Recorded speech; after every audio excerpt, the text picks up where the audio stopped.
3rd, 1935. The Normandie, $60 million luxury liner, comes to America on its maiden crossing of the Atlantic, an event that occasioned a marine demonstration that will live in history. Whistles blew and sirens shrieked a mighty welcome to the new Queen of the Seas. The famed skyline of America's greatest city formed a fitting background for America's greeting to one of the most stately ships that ever crossed the Atlantic. 6 years later, shortly after the United States entered the war, the Normandie was seized and placed under naval guard. Hundreds of civilian workers were put aboard the Normandie, renamed the USS Lafayette, to strip the vessel of its costly furnishings and to prepare it for war duty as a United States transport. February 9th, 1942, the Normandie afire. A fatal tragedy to the big luxury liner and to America. As the flames rapidly spread to devastating fury, workers madly scrambled to safety, while fireboats and fire engines poured tons of water into the stricken vessel. All fire doors, vertical and horizontal, were closed to protect the ship's vitals from the flames, but this was all in vain.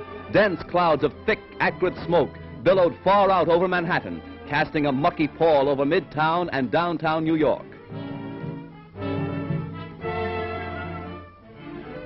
While the blaze was at its height, hundreds of doctors, nurses, and first aid workers were rushed to the scene to remove the wounded and to administer first aid to scores overcome in their efforts to stem the fury of the spreading flames. Millions stood in awe when the Normandie first reached America on its triumphant maiden voyage. Again, millions lined the New York and New Jersey shores to sadly observe the passing of the doomed and ill-fated ship. Rear Admiral Adolphus Andrews, Commandant of the 3rd Naval District, ordered all hands ashore to save the lives of those who were heroically battling to keep the huge liner upright. Hour after hour, tons of water were pumped into the Normandie, causing a bad list to port, as strong hawsers snapped and tugs strove to push the giant vessel close to the wharf.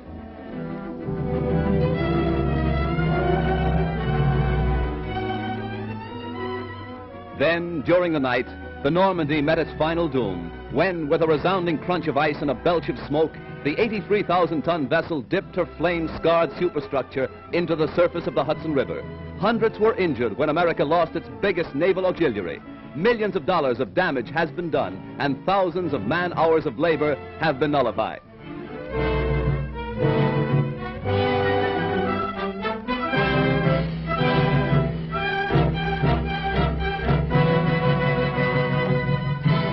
Accident or sabotage, the world may never know. But the fate of the luxury liner Normandie, rechristened the USS Lafayette, is one of the major catastrophes of our day.